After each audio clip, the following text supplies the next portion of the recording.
A lot of you have asked, are there frameworks for giving critical feedback, having difficult conversations, as well as preserving the relationship? And the answer is yes, there are. In fact, it's usually the relationships where you can have those difficult conversations that actually become stronger, that you can actually preserve the integrity of the relationship. So the one that I use at work, in my personal life, is an adaptation from nonviolent communication. The framework has 4 steps. You start with observation, and then feelings, and then need and request. So it goes something like, hey, here's what I've observed. This made me feel XYZ. I feel like you're not prioritizing the project. I feel like you're not quite listening to the feedback from others.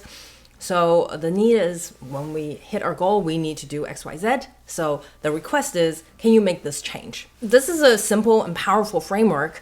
The problem though, especially at work, is before you get into step 1, observation, what do you say? Right? That's that awkward moment of, okay, we're going to talk about feedback. We're going to talk about all the things that you're doing wrong. The other person is going to be defensive. Doesn't matter how well we package it. So how do we start the conversation? And this is where I adapt NVC, nonviolent communication, with starting with feeling and feeling about how I feel about having this conversation. I talked about it briefly in the previous video, but I just start with honestly how I feel, right? If I feel awkward, I'll just let them know. Feedback's usually awkward. I always worry about whether you'll take it the wrong way, whether I'll say it the wrong way.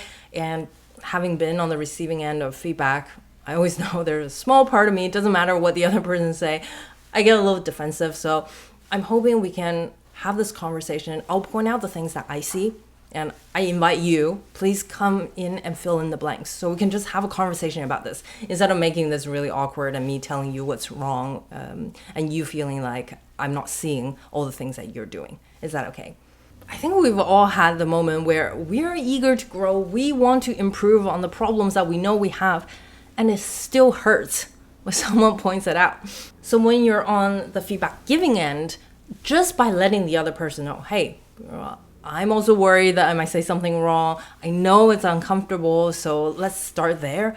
It really helps preserve the relationship and give you a path to let the other person know, hey, I'm going to talk about this. Is this okay? And when they give you the okay, right, you have more space to be honest and direct about what you've been seeing. I'm diving deeper into how to give feedback with frameworks in a workshop. Check out the link below and check out this video on figuring out what kind of feedback someone needs in this video here. And I'll see you in the next video. Bye.